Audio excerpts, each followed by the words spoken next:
Bonjour à tous, nouveau rendez-vous, un quart d'heure avec un candidat. Aujourd'hui, nous sommes à Bergue avec José Zimaniac, candidat tête de liste. Monsieur Zimaniac, bonjour. Bonjour Madame Bruyard. Et pour m'accompagner, c'est Ludovic Boutin du Journal des Flandres, phare dunkerquois. Bonjour Ludovic. Bonjour. Bonjour Monsieur Boutin. José Zimaniac, vous êtes candidat tête de liste, vous êtes dans l'équipe sortante, vous ne repartez pas avec Sylvie Brachet, c'est pas votre volonté première? Eh bien, je ne vous cache rien qu'en effet, c'était pas ma volonté première. Tête de liste depuis mardi, puisque notre groupe l'a décidé mardi soir, dans sa réunion. J'étais en effet adjoint de Sylvie Brachet pendant ces 6 dernières années. Je pense avoir fait le job, comme on dit. Elle a décidé de ne pas donner suite à Ça vous une nouvelle déçoit? collaboration. C'est décevant parce que, bien entendu, je pense avoir donné de ma personne, travaillé pour la ville. J'étais, à titre d'exemple, le seul adjoint à avoir arrêté de travailler pour se consacrer quasiment 100% de son temps à sa ville, avec des semaines quelquefois de 70 heures, 80 heures. On rappelle C'était un votre sacerdoce. profession à la base? Je suis à la base instituteur, puis instituteur spécialisé qui s'est occupé d'enfants handicapés moteurs ou en fin de vie. Et puis ensuite élu, j'ai pris aussi une présidence d'association il y a un an. Là, Puis on va y l'AE, revenir. je n'en doutais pas. Et la mairie, pourquoi ne pas démissionner justement Mais les concitoyens bergois ont élu une équipe. J'ai été élu, il est tout à fait logique que je termine mon mandat. D'ailleurs, Madame Brachet ne m'a pas demandé de partir non plus. Elle m'a simplement signifié très tardivement. Et ça, c'est là aussi où se trouve un petit peu la déception. Pendant que certains ont eu 6 ans, et elle compris, pour travailler sur le second mandat, moi, j'ai appris ça le 1er novembre. Vous avez réussi néanmoins à constituer une liste, malgré dans un laps de temps assez court. Très court, 2 mois et demi. Aujourd'hui, là aussi, transparence, il me manque 5 personnes. Eh bien, je vais profiter de ces ondes pour lancer un appel parce que euh, Pour je l'instant, pense qu'on votre va liste, pouvoir elle faire. ressemble à quoi? Alors, on va rappeler, vous êtes tout du moins politiquement un ancien d'Europe Écologie Les Verts. Vous avez Mhm. démissionné en 2012, mais vous avez toujours la sensibilité écolo, Mhm. même si pour vous, ça a voilà, vous avez votre définition de l'écologie, on va y revenir. Mais votre liste, elle ressemble à quoi aujourd'hui? Aujourd'hui, il y a 2 personnes, dont moi, qui ont été un jour dans un parti politique. Tous les autres sont sans étiquette. Euh, et quand je dis sans étiquette, la moitié n'a jamais voté. Donc, c'est Ils dire sont jeunes. qu'ils sont jeunes, voilà. Et c'est le renouveau aussi qu'on veut mettre en place à Ludovic Berlin. Boutin. deux listes à gauche, est-ce que c'est pas offrir un boulevard à la droite? Écoutez, il y a une liste sans étiquette de droite, une liste sans étiquette un petit peu socialiste. Moi, je me veux Il y a une une liste liste sans sans étiquette. étiquette, sans étiquette tout court. Et puis, je pense que cette question, il vaut mieux, elle serait plus pertinente à poser à Madame Brachet, qui, à un moment, aurait peut-être pu anticiper le fait que je parte faire cette liste, monter cette liste. José Simaniac, vous êtes candidat à Bergue, seul maintenant, puisque vous étiez dans l'équipe sortante de Sylvie Brachet. Cependant, vous considérez avoir un mandat, un bilan d'un mandat à défendre. Mhm. Vous en faites partie encore de ce conseil municipal. Vous avez agi pendant 6 ans. Il y a des choses que vous vous appropriez aussi pour mener votre campagne en Écoutez, disant, ben voilà, moi aussi j'ai fait le boulot et je oui, continuerai si j'étais maire. il y a certainement beaucoup de choses que je vais pouvoir, et d'ailleurs le programme qu'on va sortir reprendra des éléments importants du travail que j'ai effectué avec quelques-uns. Par exemple. J'en veux pour cause, pour preuve, pardon, la restauration, la rénovation des remparts. C'est quand même un budget d'1,5 million qui a été trouvé en subvention. Ça, c'est une fierté pour vous, la réhabilitation des remparts, parce que ça mélange, il y a le tourisme et surtout l'insertion. Donc, Alors, c'est surtout une identité bergoise, et les Bergois sont très attachés à leurs remparts. Et Moi, la fierté que j'ai, c'est que ça n'a coûté ça a coûté peanuts à la ville pour faire cette rénovation.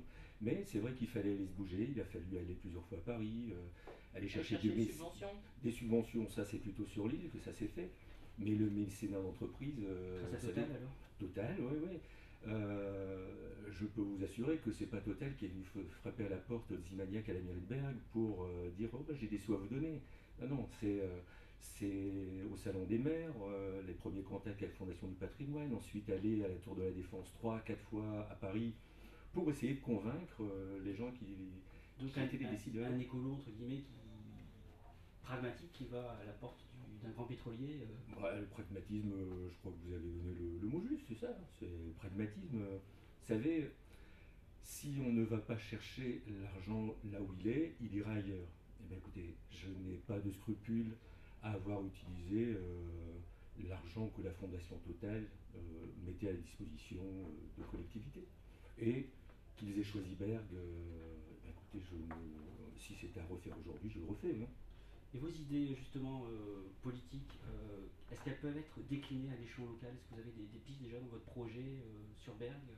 Au-delà de ce que vous avez pu déjà entamer, pas fini? Je reprécise, si mes valeurs personnelles sont très attachées à l'écologie, je ne vais pas faire, nous n'allons pas faire un programme 100% écolo avec faire du copier-coller de ce que LV peut proposer. Mais mes valeurs... Concrètement, enfin pour les habitants Alors, moi, je vais préciser une chose. Hein.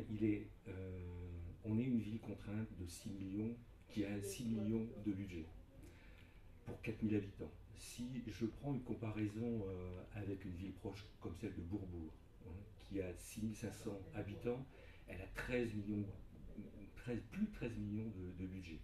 Alors, la grosse différence, c'est que d'un côté, on est dans l'ex-CCB, maintenant la CCHF. Nouvelle intercommunalité, la fusion nouvelle, des voilà, 4 précédentes. La communauté des Hauts-de-Flandre. Il faut s'habituer. Oui, oui, il va falloir s'habituer. Et puis il va falloir aussi que tous les gens de la CCHF s'habituent à la pauvreté. Parce que. Et au partage aussi, parce qu'il y a une tatouille de ville là. Hein. Ouais, on nous a souvent reproché quand on a mis en avant à un moment la possibilité d'entrer dans le SCOT, hein, de la fusion des intercommunalités à l'échelle du schéma, enfin du SCOT. Hein. Et on nous dit, Bergues va être noyé au milieu de tout ça, mais là on est 4 élus bergois au milieu de 106. Demain, ça sera 4 au milieu de 71. Si on était dans la communauté urbaine de Dunkerque, on serait 2 ou 3 au milieu de 80. Et ça, nous le proposerons, bien entendu, à la population bergoise. Ça ne sera pas imposé. Si nous sommes élus, en 2014, ça va être 6 mois de concertation. Hein, vous voulez intégrer la CUD pour être clair? Je veux proposer à la population bergoise d'intégrer la CUD.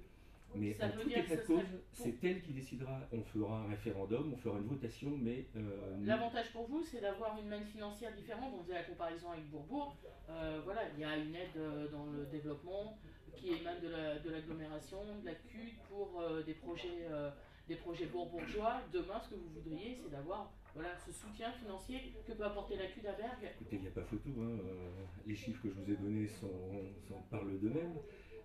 Si demain le budget de Bergues, je lance un chiffre qui vaut que ce qu'il vaut, et est abondé de 1 ou 2 millions d'euros, je peux vous dire qu'on ne va pas jouer dans la même cour que dans celle qu'on joue aujourd'hui, parce qu'aujourd'hui c'est restriction sur restriction. Hein. On est encore en train de rembourser les dettes que les frères d'hier rabibochés sur le dos du contribuable bergois ont laissé en 2008, mais aujourd'hui on paye encore tout ça. Hein. Ludovic, aller à la CUD, c'est pas payer plus d'impôts, c'est souvent l'épouvantail qui est dressé. Oui, ça. Alors je me suis permis de prendre une fiche avec des chiffres très précis pour ne pas dire de bêtises. Hein. La taxe foncière, Malo-les-Bains, j'ai pris volontairement une ville qui a la réputation d'avoir une taxe assez importante. Hein. Allez, voilà. Malo-les-Bains, 29,42%. de taxe foncière. Berg, 34,80. Tu as été augmenté par l'équipe en place. Oui, mais rappelons-nous ensemble, vous souriez, mais écoutez, je vous rappelle aussi que quand on est arrivé en mars 2008, dès avril 2008, la CRC, la Chambre régionale des comptes, était à la mairie et nous menaçaient de nous mettre sous tutelle. Tous les clignotants étaient au rouge. Et certes, on a réussi à les éteindre, donc ça, c'est à notre actif. Donc, les impôts. Alors, les impôts, je vous disais, taxe foncière 29,42, chez nous, c'est à 34,80, donc c'est déjà plus cher. Taxe sur les ordures ménagères, à Malo, 17,78, chez nous, 16,92. On est en effet 1% plus cher.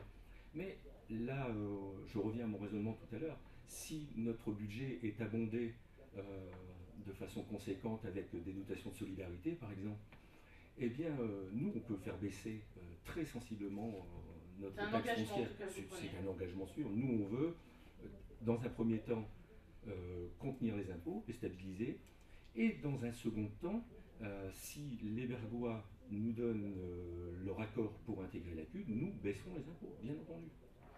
Ludovic Boutin du Pharmacarquois, Journal des Flandres. Vous Il reste 4 minutes. À l'initiative de démarches citoyennes aussi au niveau de la municipalité. Est-ce que ça a changé l'esprit au niveau de la ville, des réunions de quartier oui et non, mais ça a été, l'idée était bonne, elle n'a pas été bien mise en place. On n'a pas le droit de. Je pense que quand on décide de donner la parole aux citoyens, il faut vraiment la donner, il ne faut pas la surveiller, hein, la contenir. Moi, un comité de quartier qui n'a aucune autonomie, bah, c'est simplement, on va faire un petit peu de la formation, on va faire. C'est de l'informatif, c'est pas du participatif. Moi, je veux, avec l'équipe, c'est donner un budget de 5 000 à 10 000 euros par comité de quartier pour qu'ils puissent mettre en place des animations, du fleurissement. Enfin, ça, c'est la liberté de chaque quartier de gérer ce budget qu'on leur donnera. On a 3 minutes encore. José Zimaniac, on l'a évoqué brièvement. Vous avez eu votre part vous êtes connu à Berg, vous l'étiez un petit peu moins dans l'agglomération dunkerquoise. Vous avez pris la présidence de l'AE, l'association d'action éducative, dans un climat social épouvantable, cherchez le mot. Vous avez géré des conflits sociaux, voilà, je pense que tout le monde se rappelle du sujet de l'AE. Aujourd'hui, ça s'est calmé. Vous, l'expérience maintenant, le bilan que vous en avez eu, ça vous a fait prendre connaissance du poids de la responsabilité, qui a peut-être aussi motivé celle de devenir maire de Berg. Le bilan que vous en avez eu?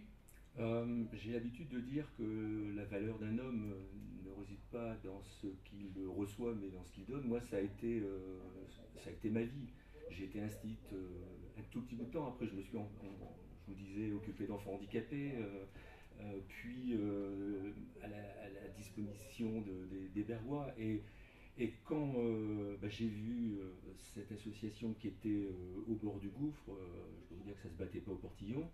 Pour y aller, c'était un nouveau défi. Et puis j'ai des valeurs. Je pense, et là je l'ai prouvé à l'AE, que sans dialogue, sans responsabiliser les gens, on ne pouvait pas sortir du conflit.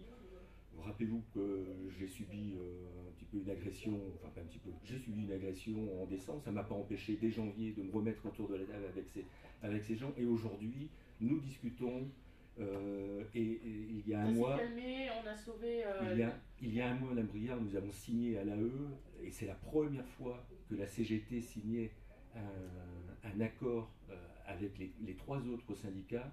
Au sein de l'AE, les 4 syndicats ont signé l'accord intergénérationnel. Écoutez, quelle plus belle preuve que cette capacité de mettre les gens autour d'une table et de se mettre d'accord les uns les autres sur des projets. Ça peut se faire à Berg, ça doit se faire à Berg aussi. Donc c'est une expérience qui peut être profitable pour vous. Et évidemment, expérience qui continue, vous êtes toujours président de l'AE. Oui, et j'entends bien le rester si nos financeurs continuent à nous suivre. Merci beaucoup José Zimaniac d'être venu à notre micro, candidat donc à Berg, José Zimaniac. Merci beaucoup Ludovic Boutin du Journal des Flandres, Dunkerquois, d'être là à mes côtés pour cette émission. Émission qu'on peut réécouter et qu'on peut voir sur le site www.lejournaldesflandres, www.lefardincarquois.fr. Merci beaucoup. Merci à vous. Merci.